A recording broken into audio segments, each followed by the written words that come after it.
Hello everyone and welcome back to a totally broken solo opinion. Today's episode is Borderlands. It's fine. I was gonna do this movie and like slag it off, and because that's the current meme. It's got like 9% on Rotten Tomatoes. It's been critically and commercially like bombed. It's not doing well. I mean, like it's a bad movie. However, I just kind of wanted to talk about it because I don't know. I've never played the games. I've only ever seen someone play Borderlands, the Telltale Series 1. And like I've tried playing Borderlands, like maybe free when it was on PlayStation Plus or something. Or like I own them as well, but I've just never had the time because they're like, I always thought, oh yeah, they're team games. They're not solo, or you can play them solo, but they're more fun as like playing with friends. But none of my friends ever wanted to play them because I think they never liked that sort of humor. So I went into this movie going, oh yeah, no, it's I don't know. I'll see what the world's like, because I did the same thing with Fallout. I'd seen people play it. I'd seen what the world is like. I vaguely knew what was happening, and Fallout did a very good job. And from the trailers that were released of Borderlands, I was like, oh, okay, this looks bad. But I still went in going, hey, look, it could be fine. It could be just an interesting movie. I report back basically going, it's just boring. It's just very, very generic, boring. The action's not good. There's weird choices. I think the main one that I'm probably going to focus on is, I don't know why this movie is PG-13 or whatever it's meant to be, when the game series is like 18 plus, I think. So it feels weird to basically make a movie for younger audiences that don't play this, because when was the last Borderlands? The last Borderlands came out in 2019, so 5 years ago, right? At least the mainline series one. I think there was Tiny Tina's Wonderland and stuff like that, like spin-offs. But you have that. You have the mainline game. The last one came out 5 years ago. The first one came out... hang on, let's find out when that came out. The first game... came out in 2009. So even if someone from 2009 were to have picked up, like, I don't even think they're old enough now. Hang on, am I dumb? How old is someone from 2009? God, why is it's too hot in the UK. My brain is fizzling. Hang on, 15. So even if someone born like when the game came out, they're 15 years old now. So, like, they're not even old enough to play the games. If they were going to watch the movie, they'd have to wait maybe a year or 2 years, depending on what the actual age rating is. So I'm like, what is M for mature? So yeah, so they're 16, I imagine. I imagine it's like 16. So I don't know what, like, I get the parents sometimes buy kids. I had Call of Duty before I was 18. I had other games that I shouldn't have had by the time I was. It's all about personal preference of the parents. If they think their kids are capable of watching it or playing it, then whatever. I'm not arguing that. My point is, it's just a weird choice to go for that younger audience rather than the audience that would have been old enough and probably was playing those games younger, like myself, because I would have been 11 at the time. Nope. How would I? Yeah, I would have been 11. God, my brain is fried. It's too hot in the UK. It's like 35 degrees, and for British people, that is too hot. Oh yeah. If you can hear a fan, that's why. Because it's too warm. But yeah. So it was just a weird choice because you could feel like this movie was going to go for the higher rated, like R-rated or 16 plus, like blood violence, but they like this movie is so bloodless, it's weird. Like even there's a moment in this movie. So by the way, full spoilers. I haven't spoken about the plot because the plot is just there's not really a plot. It's go find these things and they just are there, sort of. Like it's not really anything. But I'll get to the plot in a minute. But yeah, it's just there's a moment in the big finale fight scene where the big psycho dude is fighting another big boss type guy, and he has an axe thing with loads of spikes on it, and it's cut so poorly that he basically swings, and this dude, like, you don't even see contact. You just see him swing. You don't see any contact, and then the dude just falls down a hole. And it's like, oh, okay, cool. Like, nothing in this movie happened. Like, none of the fights are interesting. They're all shot weirdly. They just feel like there was meant to be blood. Like, every gun that they shoot feels the exact same, even though there's, like, pistols or lasers, like just assault rifles. But they all feel the same.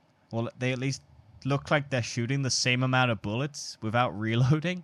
Like, Cate Blanchett's gun just seems to have infinite amounts of ammo. The same as an assault rifle.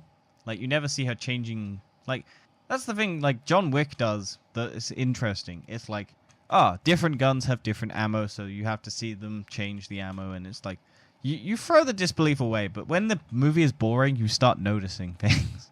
Like, because you're like, oh, how did that happen? Or why is this happening? You start picking it apart. And I don't know the Borderlands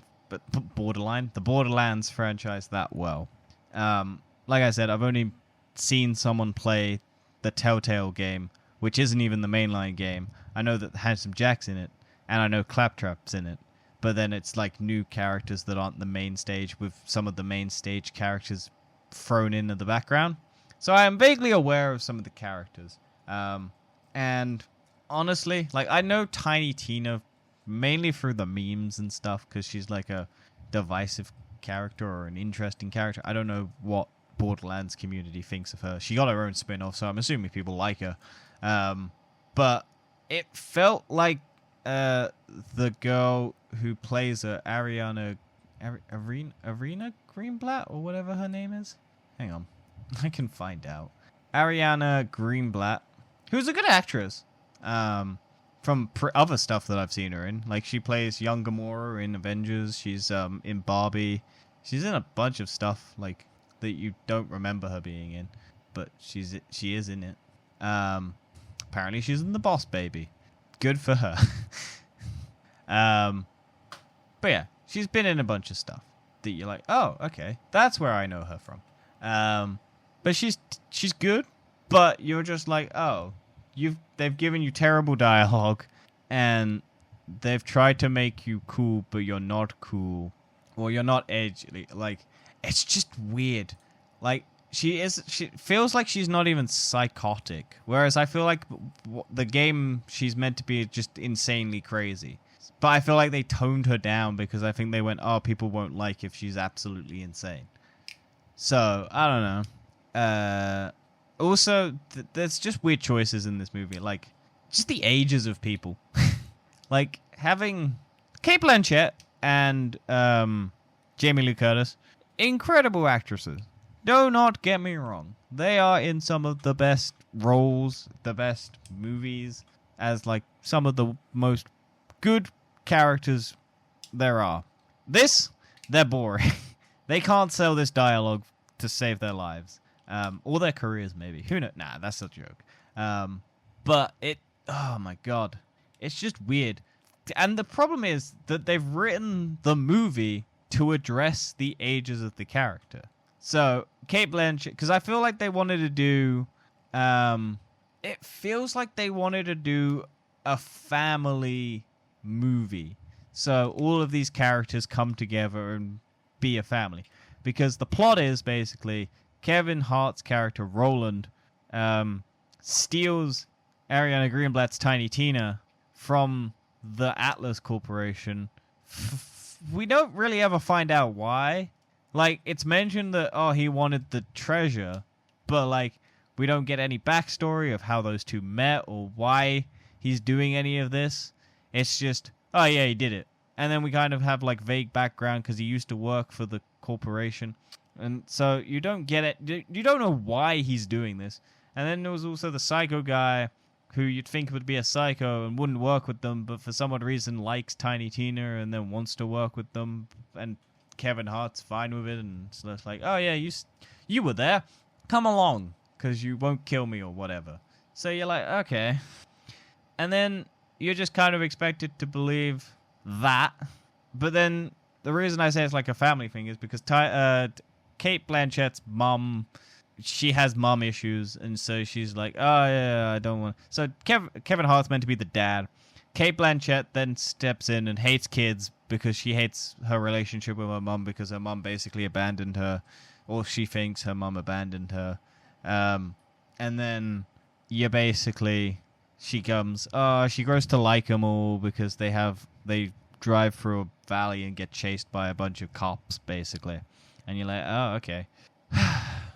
And then it essentially goes, oh, yeah, we're now a family. And you're like, oh, okay. It's just weird. Like, it just feels like they wanted to do the wholesome family thing, but they just, though don't put any groundwork into making the characters actually interact and like each other enough to do anything. Also, this movie does a weird thing with voiceover. Like, you get voiceover at the beginning, and then you get voiceover randomly explaining things that you can see. So there's a bit where she's basically... Kate Blanchett's character is... It's only Kate Blanchett, by the way. Kate Blanchett is the only one doing the voiceover, which is fine, if it made any sense. Because it's basically explaining the whole alien life form things that... Because this is the thing. I didn't know any of this going in. I didn't realize there were aliens. I knew there was weird aliens, planets, and things like that, but I didn't realize aliens were the cause of the vaults, and I don't know if that's even part of the mainline story games in the games. So, because there's then this is what I wanted to ask, because to anyone who plays Borderlands or likes Borderlands and likes the lore, is the big bird... Because I know the vaults basically have monsters in them, right? But Kate Blanchett's character is the chosen one, even though everyone thinks it's Tiny Tina, which was very obvious from the... Like, I was like, oh, okay. The Tiny Tina is not... Like, I thought... Because I don't know. So I was like, okay, maybe Tiny Tina's special and chosen or whatever, because I don't know if she's meant to be the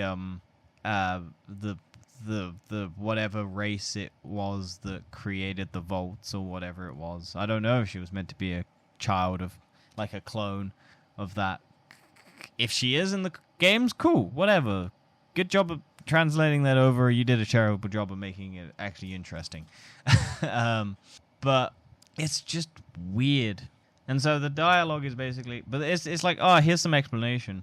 But then it's also like useless information where she's talking to a group of kids where you could have just had her talk and say, oh, yeah, I'm asking these kids about where I need to go and whatnot. But it's done as voiceover, as like a montage thing of her traveling and going places. But it's just like you could have just not had dialogue there. Because we get it. We can see what's happening. It's not like you cut to another location and it's like, oh yeah, I spoke to some kids as a flashback or something. It's just like, no, it's happening on the screen. And you're like, but you could have just had dialogue written where she was talking to the kids and you could have had like, oh yeah, that's what's happening as a montage. You don't need the weird exposition dialogue explaining what's happening. But yeah, it's some of the CGI as well. Clunky. Not the worst CGI I've seen. Like, not even the worst CGI I've seen this year. Like, there is some horrendous CGI I've seen this year. But, like, it's serviceable. It feels very green screeny. It feels like none of it's actually happening. Granted, it's very difficult to make alien planets, like, look like there's people on them. But yeah. What else do I want to say about this movie? Because there's not much to say. Like, it's not the worst thing I've ever seen. It is not... It's just kind of nothing. I feel like it's just a bad movie. Because it was originally announced in, like, 2015. So it's been 10 years. So it's just basically... the people that they're trying to get are the 10-year-old. I don't know. I don't know what they were trying to do with this movie, because it just feels like it was from 10 years ago, and it would have probably been okay 10 years ago. But yeah, I just couldn't. I was just bored. Like I wasn't engaged. There was no real hook that actually dragged me along, even though that was what it was trying to do. I was just kind of meandering behind as they dragged this corpse in front of me, and I was meant to be like, "Yep, okay, I'll go along with this. Whatever. I'm here for I'm here for an hour and a half or whatever it was. An hour, 1 minute, 1 hour, 102 minutes. Yeah. That I don't know. There's just some weird moments as well. Like, for a movie that's all, like, treasure hunty and stuff, and, like, everyone on that planet is trying to find the vault key, or essentially survive and live long enough to get, like, a comfortable life. The initial just, like, hey, we found it immediately. Or we already have them. Like, they do it twice. It's like, we have one already. We found the vault key. Oh, let's go to this location and find the other vault key. And then Cate Blanchett's character just immediately finds the vault key in a room full of boxes that you're meant to look through and like, oh, yeah, okay, cool. And then the next key was just Tiny Tina. Or, technically, Cate Blanchett, because they think it's Tiny Tina because she's a clone. So, it's weird. But that's what I wanted to ask. Is Cate Blanchett's... Cause I don't know anything about the vaults. I know the vaults are meant to have treasure or monsters or something in them, and that tends to be the thing. It's just monsters a lot of the time when you open the vault, and they kill you, because that's a video game. There's loot in there, but there's also monsters. So in this one, Cate Blanchett somehow gets Phoenix powers. So is that a power in the game? Because I don't know. I feel like it's meant... It's probably a feature of the game. Otherwise, it's weird to include it. I don't know. I'm sure there's superpowers in the game. But it's not explained well enough as to why. You're basically just mentioned, oh, there's this protector of the vaults. And then Cate Blanchett's mom sent her away so that she wasn't on the planet to basically be there to open the vault. But the vault, I don't know. It felt so thin. But yeah, that was my main thing. It was just like, oh, okay, so she's suddenly got powers, and okay, that's cool, or whatever. And they're just boring, generic, just push a laser into another laser and blow up a ship. And you can give people like a shield that doesn't really protect them. It's like it does, but it's also just does two different things. It can levitate and protect, but it like you don't give it to everyone. I thought everyone was gonna get like a powered shield or whatever, but I guess you just pick two people and no one else gets it, so it feels limited. You can only give it to two. But yeah. Oh, there's a moment also where they're in a sewer and like Tiny Tina's on like a weird balcony thing and she slips, and in the previous thing they're like arguing about who goes first and whatnot, and Tiny Tina goes across. And then the big psycho guy is like behind the other two talking about it to like who goes next and whatnot. And then in the next shot, it's basically Tiny Tina slips, and then the psycho guy is immediately behind her to save her. And it's just like, how the fuck? You have superhuman teleportation or just immense speed. Also, speaking of teleportation, Cate Blanchett's character can just teleport and teleport multiple people. Because when they're trying to escape from the worst psychos in the sewer system, they just basically, rather than die being splung out of a hole, they get teleported to a location. And also Kevin Hart does a heroic sacrifice, and then you're like, oh, okay, in a probably more higher rated... That's the other thing. So Kevin Hart does this self-sacrifice thing, and then...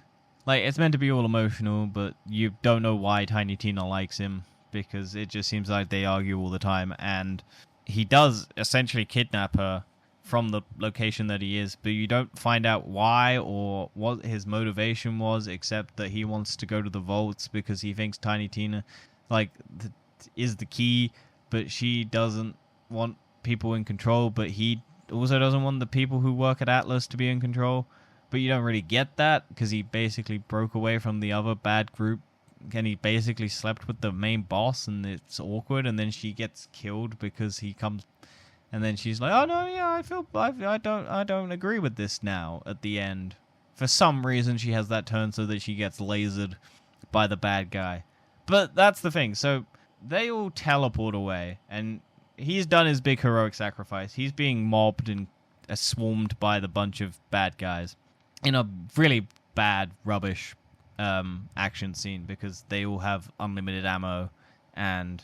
Granted, in a game, it probably makes sense. Like Destiny, you have unlimited ammo, and I'm assuming Borderlands probably has guns with loads of ammo, or multiple fire rates, and stuff like that. But they all just... It's just like people getting pinged by bullets. Like, they all feel like pea shooters. No gun feels like it does any impact until the plot needs it to. Which is weird when you want to try and promote iconic guns, I'm sure, from the game, like hand cannons or Roland's main weapon of choice or whatever it is. But they all feel like pea shooters. So he basically gets swarmed, and you're like, oh, he's dead. He's not dead. He comes back, and he just wakes up and goes, oh, well, that was sucked. And you're like, oh, okay. And then the plot progresses, and you don't see him again for a while. And the whole point of this is that no one knows where the key is, right? And so the main group that teleports and is, like, after his sacrifice, finds out where the main vault is. And they're like, yeah, this is where we need to go. And the bad guys now find out where they need to go. Roland doesn't fucking know where they are. And then turns up out of nowhere. And it's just like, I'm here now. I found this place. I could have done this from the beginning, I guess. Because... unless he, like, I feel like there's a scene missing where he tracked the bad guys knowing that they knew where, like, it feels like so much of this movie has been stripped out to make it shorter because they knew it was bad. Also, there's the other thing is there's, the reason why I think this movie was meant to be R-rated and they've had to cut it down and make it, like, cut scenes and cut things is because the game is also that. And you can tell that it's weirdly clashing with what the studio wants because there's a strip club basically in it. But it's all just very tame. And it's just kind of like women walking around in somewhat scantily clad outfits similar to what the games would be. And you're like, okay. It's a brothel. It's meant to be like a brothel or a strip club. But because it's PG or whatever it is... in your country, it's just kind of like, oh yeah, there's the idea of a strip club / brothel, and it's vaguely pointed out. But I feel like they wanted to do more with it if there was an R-rated movie or whatever, because it does feel like the violence and the sex is all like... Don't get me wrong, I don't give a shit about that. I'm just like, it feels weird to include, because I know probably in the game that the character that's in it probably does run maybe the brothel or strip club or whatever it is, and they couldn't take it out because they knew people would get mad. But then it feels like it was clashing with the fact that it's it's kind of like, it's not even... So there's, like, in Guardians of the Galaxy, which I think this is trying to replicate very, very obviously, because in tone and music choices and all of that, and just like it's meant to be a fun group of misfits all coming together. And in 2015, Guardians of the Galaxy had just come out, so shocking, when this movie was announced, they probably were trying to make Guardians of the Galaxy. And then it's weird. It just feels like a bag of potatoes that have just been kind of hit with a hammer, and then you've gone, oh, that's mashed potato. But yeah, so I think it's meant to be Guardians of the Galaxy. But in Guardians of the Galaxy, in Guardians of the Galaxy 2, there's a moment where They're on the Yondu is on the planet with the Ravagers, and they're in basically a robot strip brothel. And you basically see him sitting there with a robot prostitute, and you're like, oh, that feels part of this world. This didn't feel like part of the world. This just felt weird, because it just feels like this world isn't meant to, like, it feels like the world is too soft for that type of thing. So you're like, oh, okay. But the Guardians of the Galaxy movies did a good enough job setting up, like, it's just part of that world. Like, you feel like it is, because you care about the stuff that's going on. And you're like, oh, yeah, no, there probably are robot strippers in space, or robot prostitutes that people can fuck. But you don't think about it. You just, like, it moves past. You're just like, oh, okay. Whereas this is just like, oh, no, this world feels way too tame. Like, even though it's meant to be a horrible, horrible, like, nightmarish world, you're like, oh, okay. No one really dies. Unless, like, no one dies in a violent way. It's just kind of like you get hit by a bunch of pea shooters. Even there's no decapitations. There's no cut off arms. There's just kind of like, oh, yeah, this happened. Like, someone just, for whatever reason, if they get looked at the wrong way, dies. Because the plot needs them to die. That's the main issue, I think.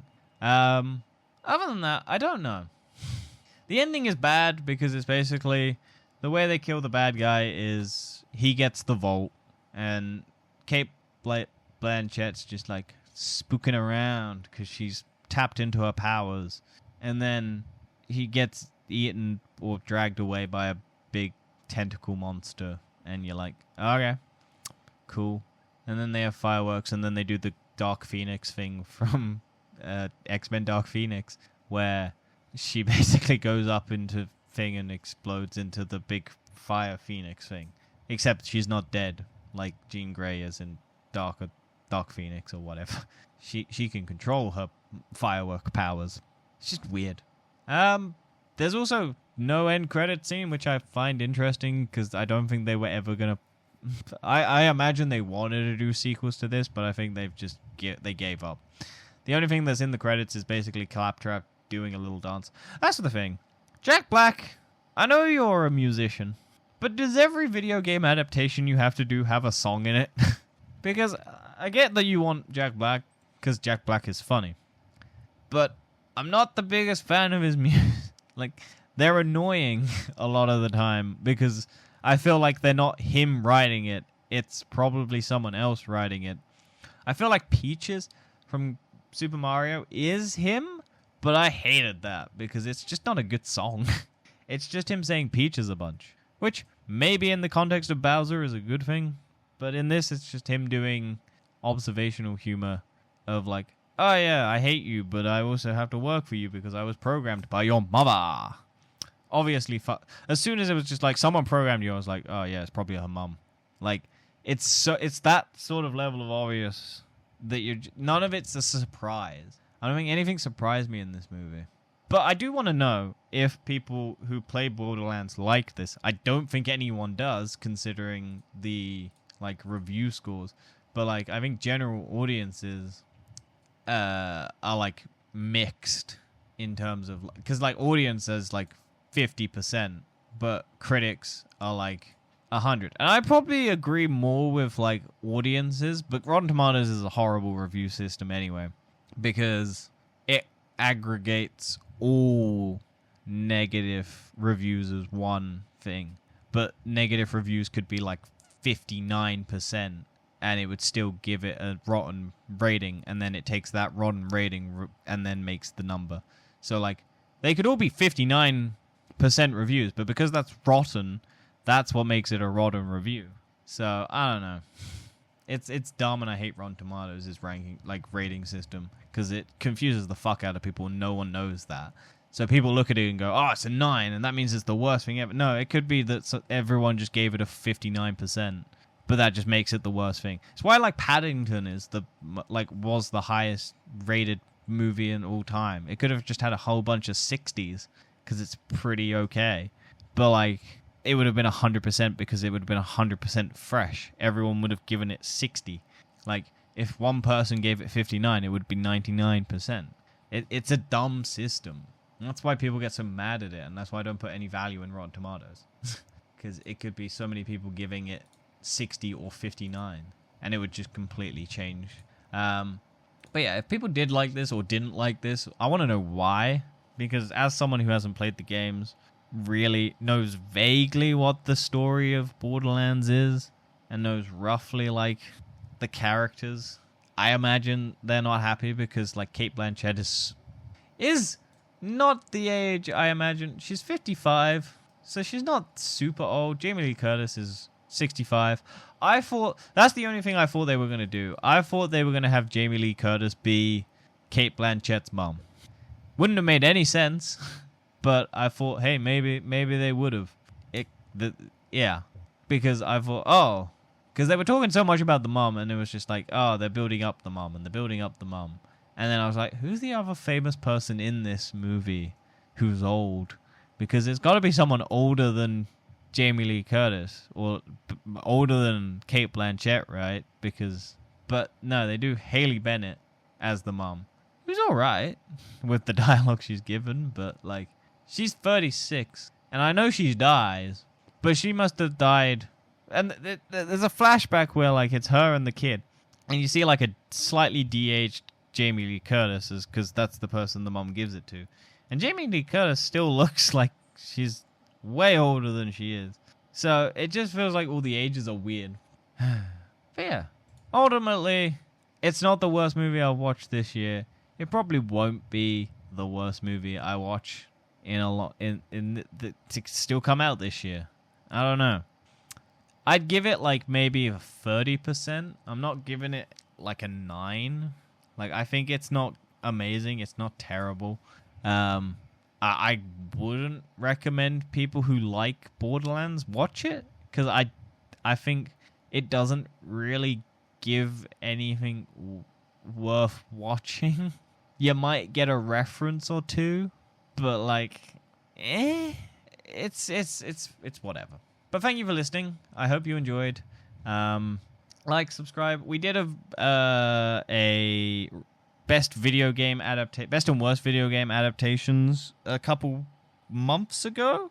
So this wasn't on the list because it hadn't come out yet. But you can look at some of the other opinions that we had on video game adaptations that have come out in the last couple years. Not everything, but most things. If you want to know what we thought of Fallout, Last of Us, Sonic, all the Tomb Raider versions, the Resident Evil, all of those sorts of things.